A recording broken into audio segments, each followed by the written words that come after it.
Eduardo, buenas noches. Ya.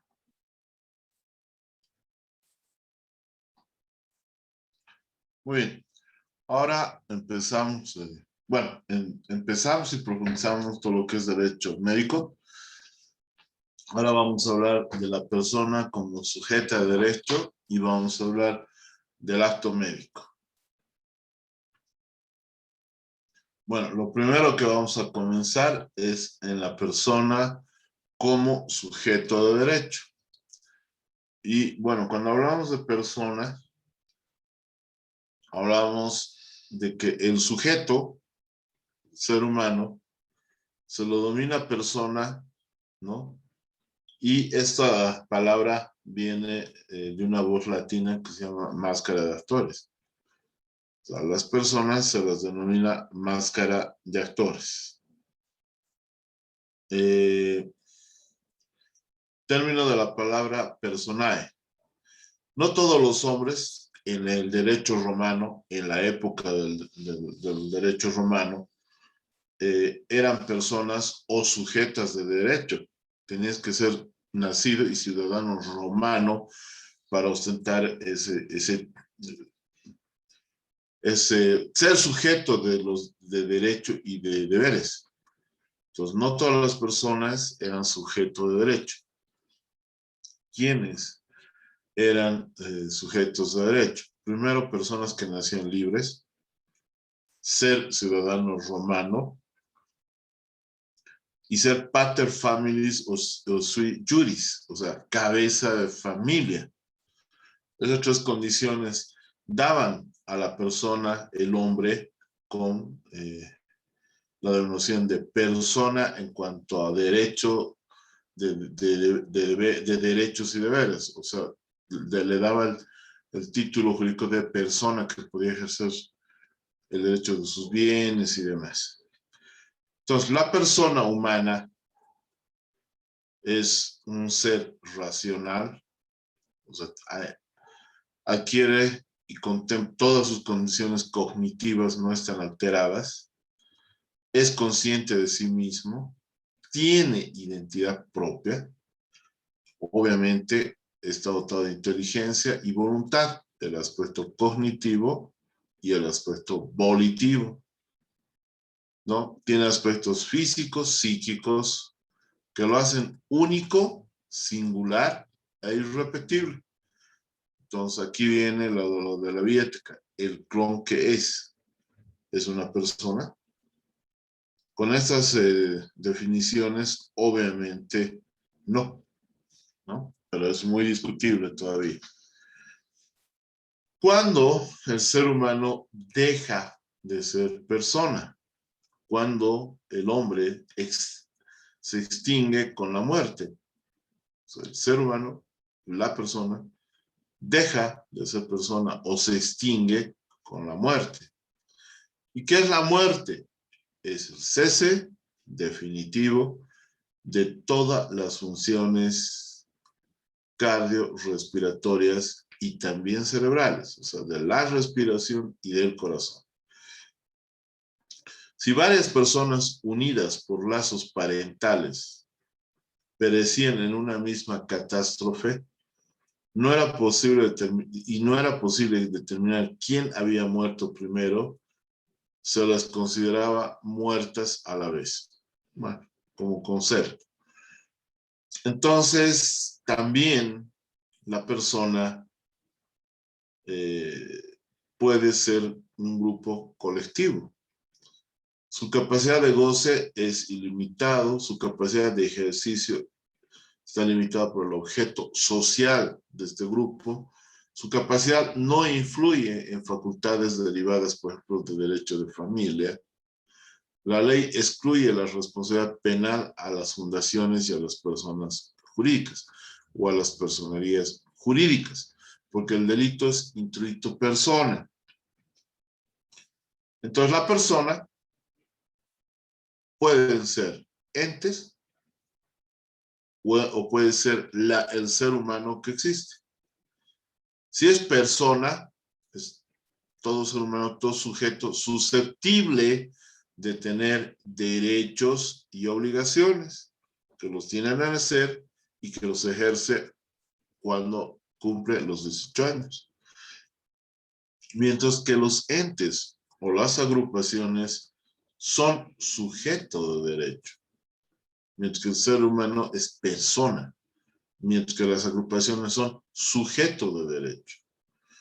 Es el sujeto cuya relación jurídica ejerce la titularidad de un derecho, de una sociedad, de una entidad, de una empresa, etc. Esos son sujetos de derecho. El ser humano es persona, que es susceptible, o sea, que es un sujeto susceptible de tener derechos y obligaciones. Entonces, ahora hablemos de lo que es la capacidad jurídica y la capacidad para obrar o ejercer. La capacidad jurídica es la aptitud legal o jurídica para ser titular, para contraer obligaciones. Y la capacidad de obrar o ejercicio es la aptitud o capacidad que permite ejercer por sí mismo los derechos. La capacidad jurídica se complementa con la capacidad para obrar. ¿Sí? Tiene que ver con esta definición. Los sujetos derechos, capacidad jurídica. La persona, capacidad de obrar o ejercicio. Entonces, ¿qué enfermedades corporales o mentales son causas de modificación de esta capacidad?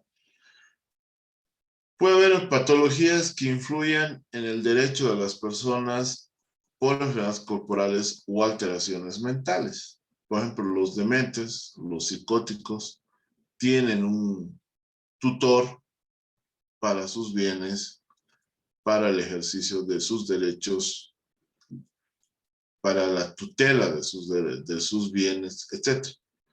En la época romana, en el derecho romano, los eunucos estaban impedidos, por ejemplo, de contraer matrimonio o de adoptar. No van a llegar a ser paterfamilias. Por ende, no llegaban a tener personalidad. O sea, el título de persona. La prodigalidad, o sea, el pródigo es aquel que tenía la manía de dilapidar sus bienes, podía ser privado de su capacidad de obrar y podía tener otro titular. Una vez que hemos tenido conceptos básicos de lo que es derecho civil y de la capacidad de la persona, ahora podemos hablar de lo que es la prevención del error médico, lo que es el evento adverso, la iatrogenia, la mala praxis en salud. ¿Ya? Entonces, para prevenir el error médico, habíamos dicho, no se olviden que en la relación médico-paciente, la anterior clase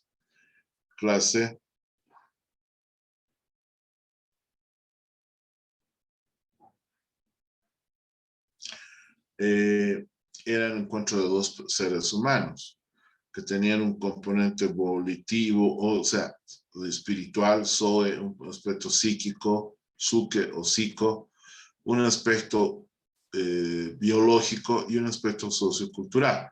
Y que el encuentro de esas dos personas, paciente-médico, conformaban la relación médico-paciente y tenían un preámbulo del acto médico. Perfecto. Entonces, el error médico o la mala práctica o la responsabilidad del profesional, ¿no? Conviene seguir siguientes recomendaciones. Primero, que debe tener un alto nivel de competencia y actualización. Segundo, cumplir con los requisitos normativos para el ejercicio profesional. Título, matrícula profesional. Sigue en vigencia la ley 3131, matrícula del colegio profesional médico. Otorgar una atención médica integral, oportuna, competente, segura y respetuosa. La competencia profesional es buena, siempre y cuando se sustente en conocimientos actualizados, vigentes, habilidades y experiencia para la solución de problemas. Podemos reconocer nuestras limitaciones y referir al paciente cuando nosotros, nuestra capacidad resolutiva está limitada porque no tenemos una estructura adecuada, o sea, infraestructura, el equipamiento, los fármacos, etcétera, o los recursos humanos suficientes para poderlo hacer. Entonces tenemos que saber referir al paciente a un nivel de mayor complejidad de atención. Entonces esta referencia tiene que ser oportuna, justificada y adecuada. Y todas nuestras decisiones se tienen que basar en evidencias. Aplicar medidas de seguridad, prevenir los riesgos a los pacientes. Aplicar guías de práctica clínica, elaborar un expediente clínico completo a cada paciente acorde con la normativa. Justificar las decisiones tomadas en el expediente clínico y debe haber un llenado correcto del consentimiento informado. Entonces, esta es la base para nuestra práctica. Conocer el manual de auditoría y norma técnica, que a estas alturas lo doy por descontado que todos ustedes conocen. La norma técnica para el manejo del expediente clínico y la obtención del consentimiento informado. No se olviden que para nuestra práctica clínica debemos conocer las NAC, las normas de atención clínica. También los protocolos de alcance nacional por especialidad, que si bien lo sacó el INASES, ex-INASES, ha sido homologado por el Ministerio de Salud. Y tenemos que definitivamente, y volvemos a insistir, cultivar una buena relación médico-paciente. ¿Quién es el paciente? ¿Quién es el usuario externo? ¿Quién es el cliente? ¿Quién es el enfermo? Es toda persona que requiere atención médica, que sufre, pero también ama y tiene sentimientos. No se olviden, digamos, a la ambiética del principio de Hipócrates, del premium nocere, por lo menos no las da. ¿Sí? Entonces, esta relación médico-paciente tiene algunas cualidades de lo que se llama la escucha activa. Hablar poco, parafrasear, practicar con el silencio, eliminar distracciones, escuchar con las manos y la mirada, una postura atenta y relajada, ser paciente, mostrar empatía, ser asertivo, atender a la totalidad del mensaje, emplear lenguaje sencillo, etc. Son actitudes que nos permiten cultivar y practicar la escucha activa. Hemos dicho ya en una clase que la relación médico-paciente con el avance de la tecnología médica y el avance científico no es malo, para nada. Ayuda mucho a la práctica médica. Pero si esta tecnificación de la medicina hace que haya una atención deshumanizada, carente de sensibilidad, de empatía, despersonalizar la atención médica y tener al paciente como objeto, tenemos una mala relación médico-paciente. Ojo que ahora, más que nunca, con esta tercera ola de COVID y más, un poco sí, por la necesidad, la hemos tenido que despersonalizar, porque se consulta a través del WhatsApp, a través de videollamada, más aprovechando la tecnificación con exámenes complementarios, pero es que las circunstancias de la emergencia sanitaria nos ha obligado a replantear muchos principios del acto médico y con seguridad de las normativas y demás a posteriori. Porque, bueno, Esperemos que no, pero se sigue viviendo con el COVID y se prevé que pueda haber otras olas de este mismo sentido. El reto del médico en la actualidad es cultivar y rescatar los valores éticos y los valores morales. Hablamos de la empatía, ponerse al lugar del otro, dar confianza, inspirar confianza, la sensibilidad, un interés genuino por nuestro paciente, compasión en el buen sentido y comprensión. Va a ver este pequeño video.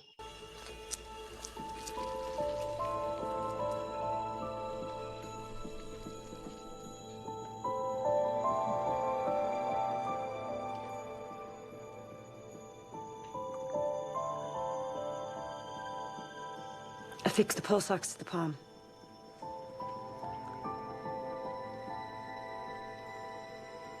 House. Bueno, sabemos quién es, a quién representa en la serie el Dr. House, genio en clínica, nada empático, nada en sus relaciones humanas, pero hasta él, cuando operaba un feto, bueno, esto es solamente una serie, ¿no? Se dice que es real, pero bueno, el feto saca la mano como señal de agradecimiento. Y obviamente tu parte ecológica más remodece al más duro, ¿no? Entonces, es un mejor ejemplo de una buena relación médico-paciente. No nos olvidemos que tenemos que informar en detalle, con el tiempo necesario, cualquier procedimiento que hagamos en el consentimiento informado, que de hecho es constitucional, sabemos. Entonces, tenemos que informarlo. El consentimiento informado, que ya lo hemos llevado, simplemente repasarlo. Estos principios bioéticos acabamos de llevarlo el próximo, anterior lunes, lo vamos a repasar. Autonomía del paciente, la no maleficencia del médico y la justicia dada por la sociedad, y esta relación médico-paciente nos lleva al principio de beneficencia. En la Constitución Política del Estado, en su artículo 44, en su primer párrafo, que dice: ninguna persona será sometida a intervención quirúrgica, a examen médico o de laboratorio sin su consentimiento o la de terceros legalmente autorizados, salvo peligro inminente de la vida. Ninguna persona será sometida a experimentos científicos sin su consentimiento.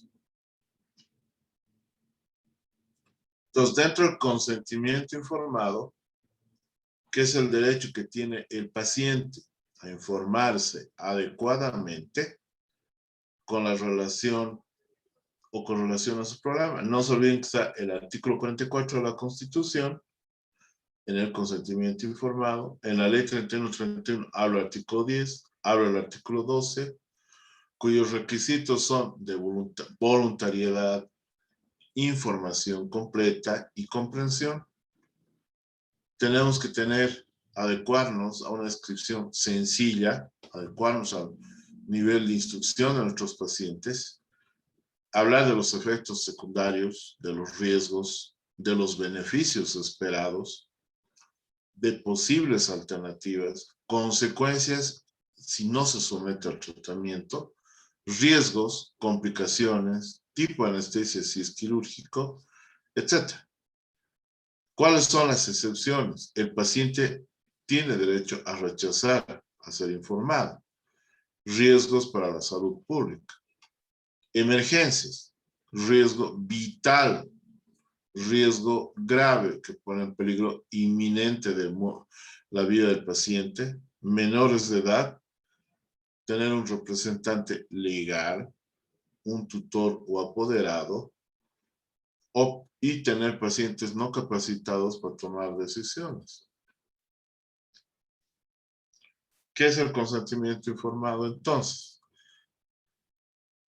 Primer principio, haber dado la información necesaria. O sea, saber, dar todos los detalles,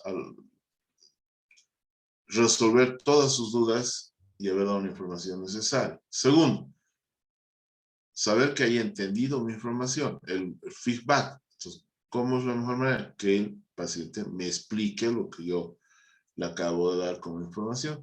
Y después dejar analizar sin coerción, sin persuasión, sin intimidación, dejarlo decidir a libre voluntad la decisión de sí o no en cuanto al procedimiento que le hemos planteado. Siempre tenemos que tener el secreto médico. Es la obligación que tiene el médico y el personal de salud de guardar reservas sobre los hechos conocidos dentro del ejercicio de su profesión. Hay algunas variaciones en las leyes de cada país, por ejemplo, acá en nuestro país, si los problemas son de salud pública, bueno, si hay otorgación de un certificado médico, estamos exentos ya de guardar este secreto médico. Muy bien, ahora hablemos del acto médico como obligación de medios, de procesos, de probabilidades, etcétera, pero no de resultados. Entonces, hablemos de la responsabilidad médica, y desde hoy día hablamos hasta la última clase de este aspecto. Ahí hay una decisión, por qué camino vamos a seguir, según el Admeticón. Entonces, lo primero que tenemos que asumir, ¿qué es el acto médico? Es toda intervención por el profesional médico, personal de salud, respaldado por protocolos y norma vigente, con calidad y calidez humana. El acto médico es todo acto, es toda disposición en que el médico realiza en el ejercicio de su profesión, en el proceso de salud de enfermedad, durante el diagnóstico, tratamiento y pronóstico, así como los que deriven directamente de estos. Las características del acto médico son profesionalidad, beneficencia, buscar el bien del paciente, premio no cede, no producir daño. Eso viene de la relación médico-paciente, o sea, acuérdense. El acto médico, si bien típicamente se lo realiza el médico, también puede ser realizado por otro tipo de profesional, el odontólogo, la enfermera, el radiólogo, laboratorista, nutricionista, o sea, todos los profesionales que forman parte de un equipo profesional. El acto médico tiene dos cuestiones fundamentales. Primero, el objetivo y fin superior es el de conservar, enriquecer la vida, la salud y curar o aliviar enfermedades. O sea, lo primero que tenemos como objetivo es conservar, enriquecer la vida. O sea, bajo cualquier punto. Segundo, la salud y curar o aliviar a los enfermos de sus patologías. Y otro punto importantísimo, establecer una buena relación médico-paciente, que es una interacción esencial y fundamental durante el acto médico. Entonces, vamos a ver qué implica el acto médico y las implicancias jurídicas. Bueno, el acto médico y el acto jurídico. Cuando el paciente viene a nuestra consulta, viene al hospital, ya hay un contrato de trabajo verbal, de hecho, ¿no es cierto?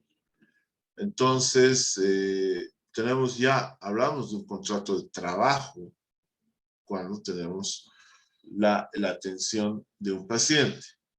Cuando hay esto desde el punto de vista civil, cuando hay un acto un acto quirúrgico, una operación, civilmente es un contrato de obra. Cuando el paciente va al lugar privado, donde hay el ejercicio libre de la profesión, donde está tu consultorio privado, tenemos un contrato de arrendamiento de servicios. ¿Ya?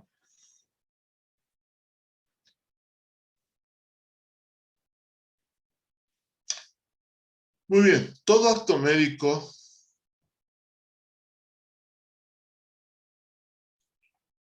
está, o sea, bueno, todo acto médico desde esta perspectiva, ¿cuándo se va a convertir en un acto jurídico? ¿O cuándo se va a convertir en un hecho jurídico? ¿Ya? No porque la prensa lo saque, no porque la familia lo denuncie, no porque se haga publicidad, escarnio de todo esto, no.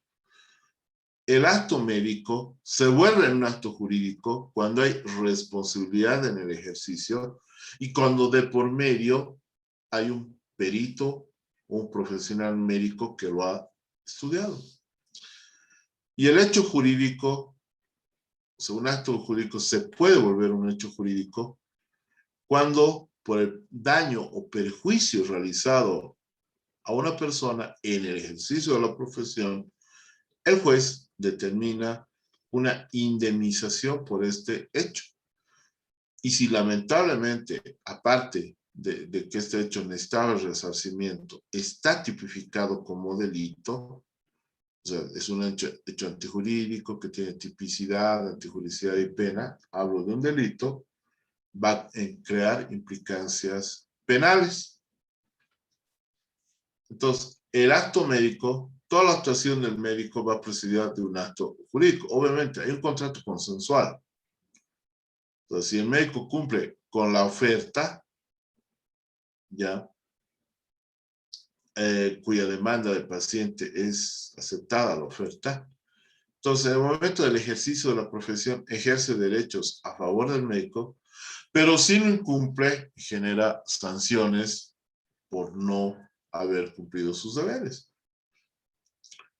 Entonces, el ejercicio de la medicina en el mundo entero es una obligación de medios, no de resultados.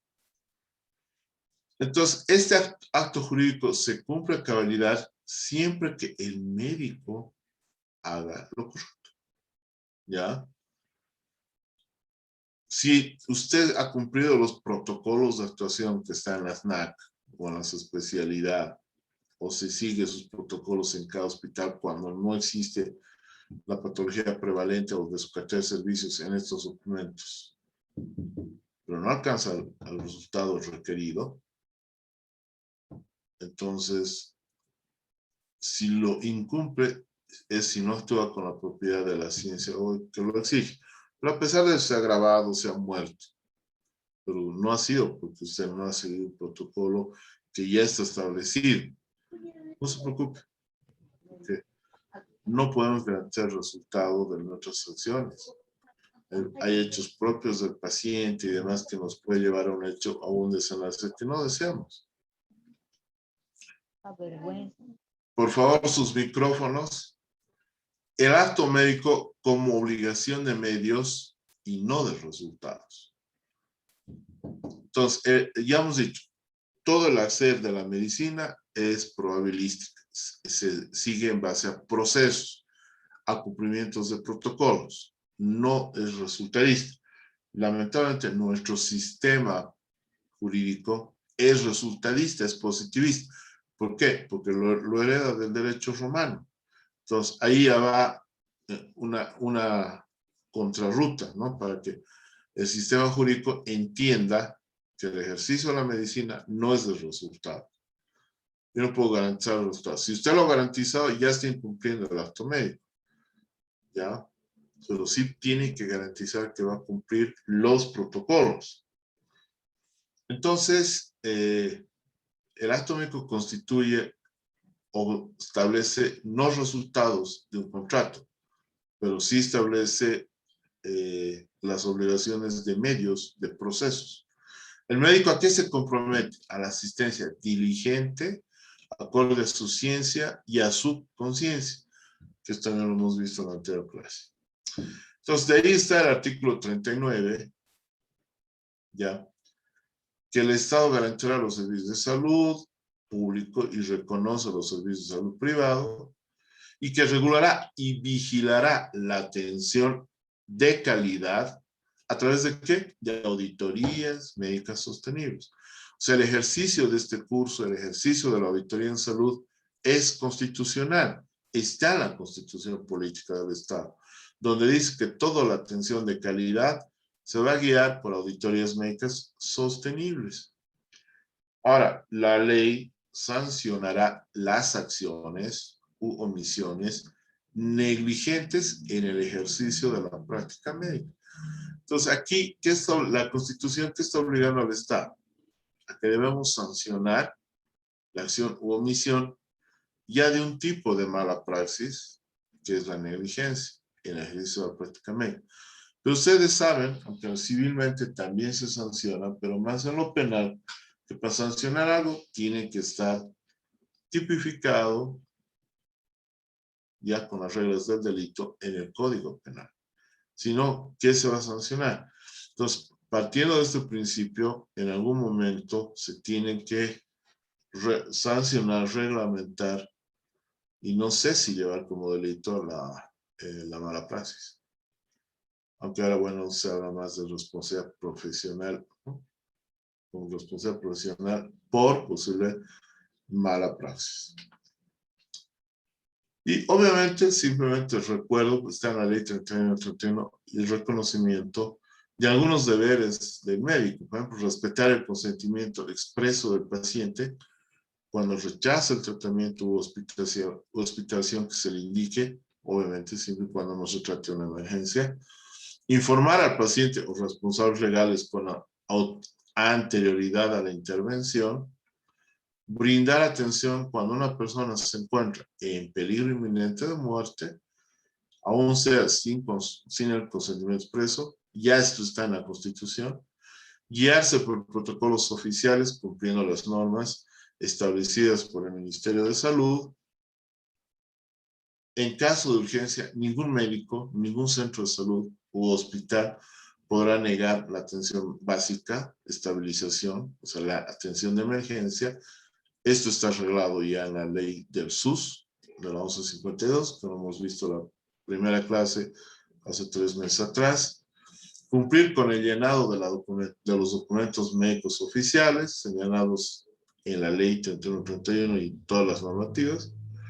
Y dentro de los deberes del paciente que rescatamos, comunicar de manera veraz y completa sus antecedentes de salud, personales y familiares. ¿Qué actividades están relacionadas con el ejercicio profesional? La medicina forense, el peritaje y la auditoría médica. Muy bien. Y salen estas dos cosas, ¿no? ¿Qué se necesita para ser médico?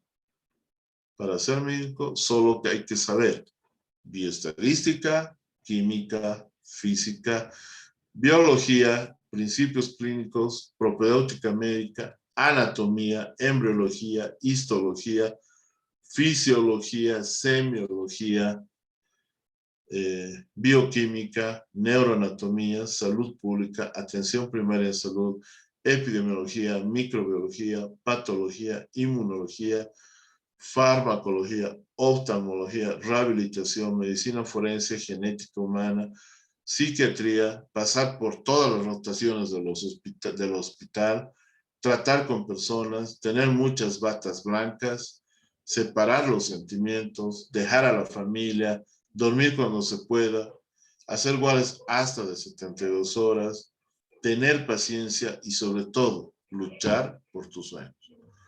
Solo eso hay que saber para ser médico y eso debería ser, bueno, creo que ahora ya la sociedad con esto de la pandemia y demás, espero que se haya adentrado más a lo que es su personal de salud.